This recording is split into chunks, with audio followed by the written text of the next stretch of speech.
Hello guys, welcome back to another video. Ngasigi reading sidi mayam ngasi full moon oibanina ko haidi ngasi Hiyangei Purnima ne aduna ngasigi full moon sida adum mayam go ba kari energy visions pige adagi mayam gi oina adum general oiba luck to oiro career do oiro adagi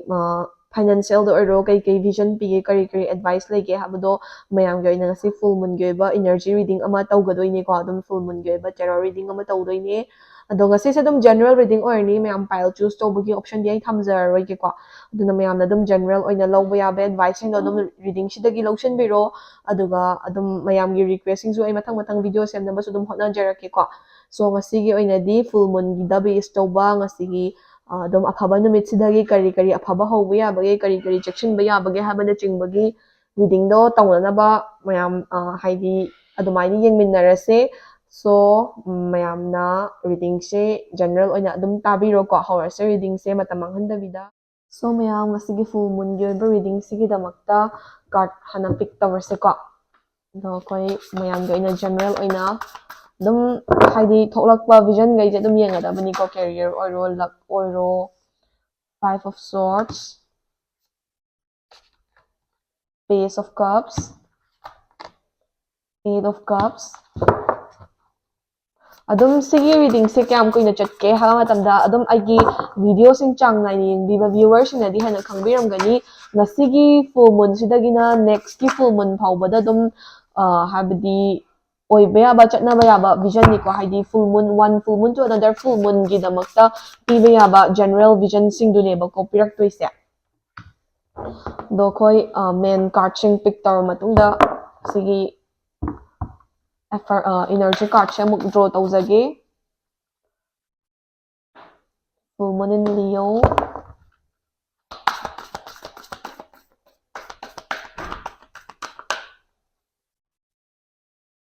Take time to breathe out. ꯑꯗꯣ ꯃꯌꯥꯝ ꯉꯁꯤ ꯊꯥꯁꯨ ꯌꯥꯝ ꯐꯖꯕꯅꯦꯀꯣ ꯃꯌꯥꯝ ꯍꯥꯏꯗꯤ ꯊꯕꯛ ꯋꯥꯅ ꯆꯠꯄꯤꯔꯨꯔꯒꯁꯨ ꯅꯠꯇ꯭ꯔꯒꯅ ꯁ꯭ꯇ꯭ꯔꯦꯁ ꯌꯥꯝꯅ ꯂꯩꯕ ꯇꯦꯟꯁꯟ ꯌꯥꯝꯅ ꯂꯩꯕ ꯑꯣꯏꯇꯥꯔꯒꯁꯨ ꯃꯤꯅꯤꯠ ꯑꯃ ꯑꯅꯤ ꯈꯛꯇꯪ ꯃꯄꯥꯟꯗ ꯁ꯭ꯇꯦꯞ ꯑꯥꯎꯠ ꯇꯧꯕꯤꯔꯒ ꯊꯥꯒꯤ ꯐꯖꯕꯁꯦ ꯉꯥꯏꯍꯥꯛꯇꯪ ꯌꯦꯡꯕꯤꯔꯒꯀꯣ ꯋꯥꯈꯜ ꯈꯤꯇꯪ ꯏꯪꯊꯕ ꯌꯥꯕ꯭ꯔꯥ ꯍꯥꯏꯕꯗꯨꯁꯨ ꯑꯗꯨꯝ ꯃꯌꯥꯝ ꯌꯦꯡꯕꯤꯌꯣ.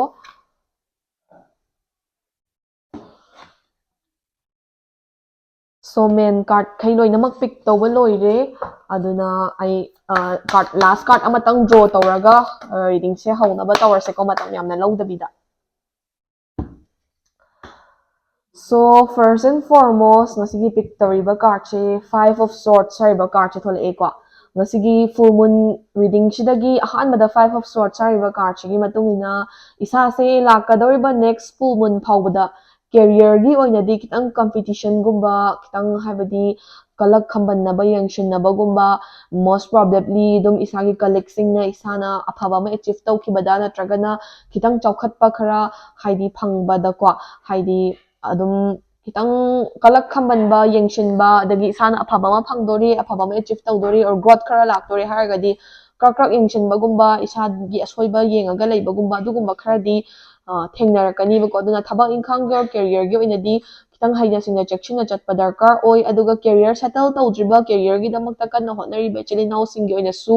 ꯏꯁꯥꯒꯤ ꯑꯣꯏꯅ ꯑꯀꯣꯏꯕꯗ ꯀꯝꯄꯤꯇꯤꯁꯟ ꯌꯥꯝꯅ ꯇꯐ ꯑꯣꯏ ꯑꯗꯨꯅ ꯏꯁꯥꯒꯤ ꯄ꯭ꯔꯤꯄꯦꯔꯦꯁꯟꯗ ꯍꯦꯟꯅ ꯇꯥꯏꯠ ꯑꯞ ꯑꯣꯏꯕꯤꯌꯨ ꯄ꯭ꯔꯤꯄꯦꯔꯦꯁꯟ ꯈꯔ ꯍꯦꯟꯒꯠꯄꯤꯌꯨ ꯍꯥꯏꯕ ꯑꯦꯗꯚꯥꯏꯁꯁꯦ ꯀꯥꯔꯗꯇꯒꯤ ꯐꯪꯉꯦꯕꯀꯣ. ꯅꯦꯛꯁꯇ Page of Cups ꯍꯥꯏꯔꯤꯕ ꯀꯥꯔꯗꯁꯦ ꯊꯣꯛꯂꯛꯑꯦ. Page of Cups ꯍꯥꯏꯔꯤꯕ ꯀꯥꯔꯗꯁꯤꯒꯤ ꯃꯇꯨꯡꯏꯟꯅ ꯔꯤꯂꯦꯁꯟꯁꯤꯞ ꯂꯩꯕꯤꯕ ꯏꯆꯤꯜ ꯏꯅꯥꯎꯁꯤꯡꯒꯤ ꯑꯣꯏꯅ ꯔꯤꯂꯦꯁꯟꯁꯤꯞꯇ ꯇ꯭ꯔꯁ ꯑꯦꯟ ꯕꯣꯟꯗꯤꯡ ꯍꯦꯟꯒꯠꯀꯅꯤ. ꯑꯃꯅ ꯑꯃꯗ ꯇ꯭ꯔꯁ ꯍꯦꯟꯒꯠꯀꯅꯤ, ꯏꯃꯣꯁꯟ ꯍꯦꯟꯒꯠꯀꯅꯤ, ꯑꯗꯒꯤ ꯀꯅꯦꯛꯇꯤꯚꯤꯇꯤ ꯁ꯭ꯇ꯭ꯔꯣꯡ ꯑꯣꯏꯔꯛꯀꯅꯤ, ꯑꯃꯅ ꯑꯃꯗ ꯂꯣꯌꯦꯜ ꯑꯣꯏꯕ ꯐꯤꯂꯤꯡꯁ ꯐꯤꯜ ꯇꯧꯕ ꯍꯦꯜꯂꯛꯀꯅꯤ. ꯑꯗꯨꯒ ꯔꯤꯂꯦꯁꯟꯁꯤꯞꯀꯤ ꯑꯣꯏꯅ ꯁ꯭ꯃꯨꯠ ꯐ꯭ꯂꯣ ꯑꯃ ꯂꯥꯛꯄ ꯌꯥꯕꯒꯤ ꯄꯣꯁꯤꯕꯤꯂꯤꯇꯤ ꯂꯩ. ꯑꯗꯨꯅ ꯄ꯭ꯔꯤꯚꯤꯌꯁꯂꯤ ꯄ꯭ꯔꯣꯕ꯭ꯂꯦꯝꯒꯨꯝꯕ ꯅꯦꯒꯦꯇꯤꯚꯤꯇꯤꯒꯨꯝꯕ ꯃꯥꯌꯣꯛꯅꯔꯝꯕ ꯂꯩꯇꯥꯔꯒꯁꯨ ꯂꯥꯛꯀꯗꯧꯔꯤꯕ next full moon ꯐꯥꯎꯕꯗ ꯏꯁꯥꯒꯤ ꯔꯤꯂꯦꯁꯟꯁꯤꯞꯁꯦ ꯄꯤꯁꯐꯨꯜ ꯑꯣꯏꯔꯛꯄ ꯌꯥꯕꯒꯤ ꯐ꯭ꯂꯣ ꯇꯧꯔꯛꯄ ꯌꯥꯕꯒꯤ ꯄꯣꯁꯤꯕꯤꯂꯤꯇꯤ ꯎꯏꯌꯦꯕꯀꯣ. ꯑꯗꯨꯒ ꯁꯤꯡꯒꯜ ꯑꯣꯏꯕꯤꯔꯤꯕ ꯏꯆꯤꯜ ꯏꯅꯥꯎꯁꯤꯡꯒꯤ ꯑꯣꯏꯅꯗꯤ ꯑꯗꯨꯝ ꯑꯅꯧꯕ ꯄꯥꯔꯠꯅꯔ ꯂꯥꯛꯄ ꯌꯥꯕꯒꯤ ꯄꯣꯁꯤꯕꯤꯂꯤꯇꯤꯁꯦ ꯈꯤꯇꯪꯗꯤ ꯅꯦꯝꯃꯦ. ꯑꯗꯨꯅ ꯏꯁꯥꯒꯤ ꯁꯤꯡꯒꯜ ꯂꯥꯏꯐ ꯑꯣꯏꯅ ꯐꯖꯅ ꯑꯦꯟꯖꯣꯏ ꯇꯧꯕꯤꯌꯨ ꯍꯥꯏꯕꯒꯤ ꯃꯑꯣꯡꯗ ꯀꯥꯔꯗꯁꯤꯅ ꯁꯞꯄ꯭ꯂꯤꯃꯦꯟ ꯇꯧꯋꯦꯕꯀꯣ. ꯃꯊꯪꯗ 8 of Cups ꯍꯥꯏꯔꯤꯕ ꯀꯥꯔꯗꯁꯦ ꯊꯣꯛꯂꯛꯑꯦꯕ. 8 of Cups ꯍꯥꯏꯔꯤꯕ ꯀꯥꯔꯗꯁꯤꯒꯤ ꯃꯇꯨꯡꯏꯟꯅ ꯉꯁꯤꯒꯤ ꯔꯤꯗꯤꯡ ꯇꯥꯕꯤꯔꯤꯕ ꯏꯆꯤꯜ ꯏꯅꯥꯎꯁꯤꯡꯅ ꯂꯥꯛꯀꯗꯧꯔꯤꯕ full moon ꯐꯥꯎꯕꯗ ꯍꯥꯏꯕꯗꯤ next full moon ꯐꯥꯎꯕꯗ ꯏꯁꯥꯅ yamna hekta over expectation gumbadi tawshinbiganoba maybe thaba inkhangda oiro natragana isana kainoma hotnage na khanba or isana mi amadagi kainoma expect tawba matamda isada return lakpa yaba expectation haidi aina si mi sida sige expectation phawbadi tawba yai haina khanbada adumaina yam minimal oibe expectation khatang thambiyu natragadi mingonda yam haina thajabagomba natragana isana over confident oibagomba na maram oiraga isagi situation khara worse oirakpa yabagi chances su lakani bako aduna yarigai minimal expectation thambiyu duga confident oibiyu but don't be overconfident haina karchina haibako next eight of pentacles ko eight of pentacles hariba karchigi matungina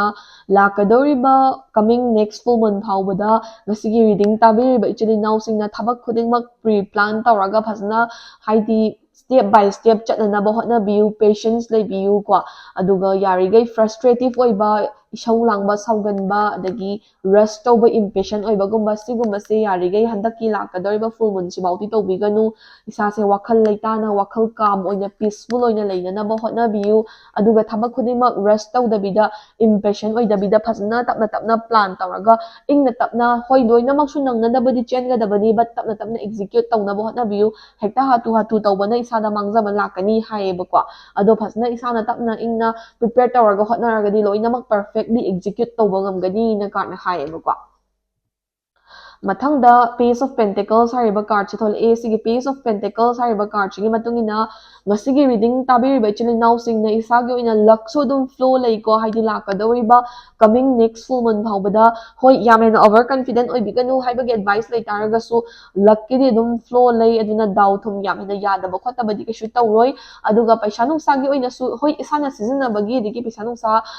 kai haini isada lakpa yabagi means tugi makhabadi yam pole but hanaga yengnaragadi paisa nungsagi dum flow leiba yabagi adagi isase financially dum yam hena awabadi mayoknaroidaba financially dum khara growth leiba yaba flow leiba yaba or stability khara lakpa yabagi mami di dum prospects di dum uyiboko aduna isana financially dum afaba oiba yabani na isagi side gi su chakchinba yaba jagada dum phanna chakchinbiyoboko mathangda energy card ta confidence is your key to success hariba card chima hana tholei ko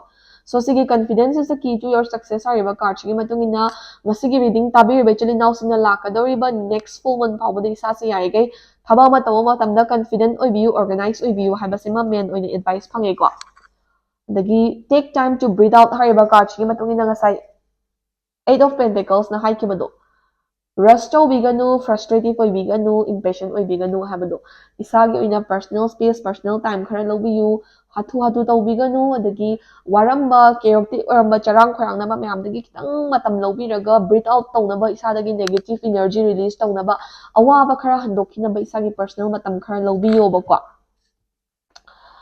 communication is the key so isana career da oiro relationship da oiro family jaga da oiro friendship da oiro any problem or obstacle arise tarpa matamda ai sima nungaitre or ai sima problem leire haina tuminna phamjallaga leisanbagumba feelings or emotion dam tawsanbagumba sigumba si yarigai tobigano lakadoriba coming next full moon phawbadi isana mi khudingmak adum isagi nungai taba oiro nungai ba oiro aphaba oiro phattaba oiro loinamak communicate clearly tawthoknaba hotnabiyobako mathangda you and your loved ones are safe so loved ones includes your relationship partner your friends your family ko isana nungsi jana na thamjaba isagi maruk mapang oibiyai imung manung oibiyai adagi isagi relationship leriba partner oibiyai ko lakadaba full moon phawba adum safe oiba aphaba vision pi growth pi ko healthy and fit oina leibiya magi possibility lei and then you are very close to achieving your goal hariba card chigi matungina ngasigi reading tabiriba ichili now singna lakadorba full moon phawda isagi career da oiro adagi relationship da oiro invest tawba yaba effort adum phasna invest tawbiro isana pamjariba goal do adum achieve tawba gi lambi da naksilei haiba advice card tagi phangeba so ngasigi oina full moon ge ba tarot reading se matang swaida loijare sidagi mayamna lawbi yaba general advice solution biraga mathangi reading amunga minarase the hena personal reading tawbining basing na Instagram link to igi description box ta hapcharam ge ko Instagram na DM tawbiraga isagi personal reading adum booking tawbiyo channel sibo makata na support tawbiyo thank you for watching